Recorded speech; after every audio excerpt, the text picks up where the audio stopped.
Before air conditioning, before flat screen TVs, and before cell phones, Corpus Christi had La Armada 1, 2, and 3.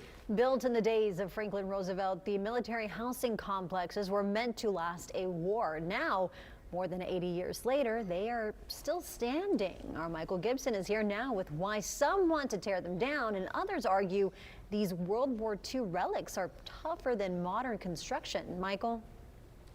Well, they were built back when big bands ruled the radio and Roosevelt was in the White House. But the La Armada housing units in town are still being lived in today, and some say it's a testament to craftsmanship.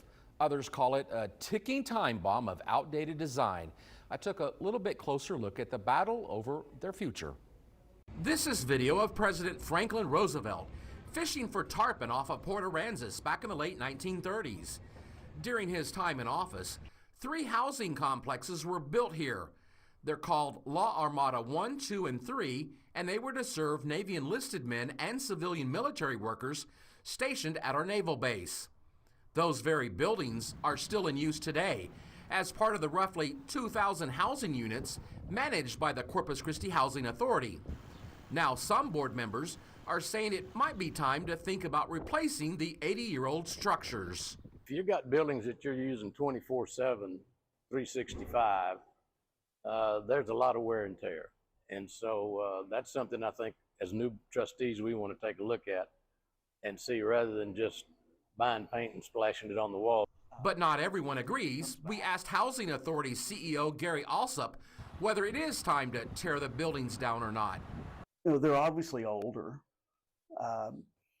but I'm also tell you that they are so well built that if we started trying to compare what today's construction looks like in 75 years, these are much better than what those others will be.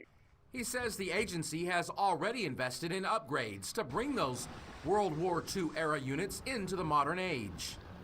They were built without air conditioning, and they were built in a time when there was very little electronic use, and so electricity has always been an issue. Over the past few years, the Housing Authority has remodeled the exteriors, replaced old electrical systems, and installed central air and heat in nearly all of the units. Whether the buildings stay or go may come down to how much longer they can keep up with today's standards and tomorrow's needs.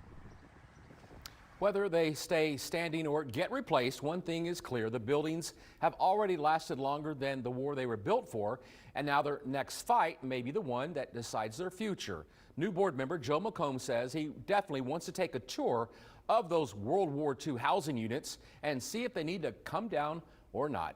Mike, Leslie.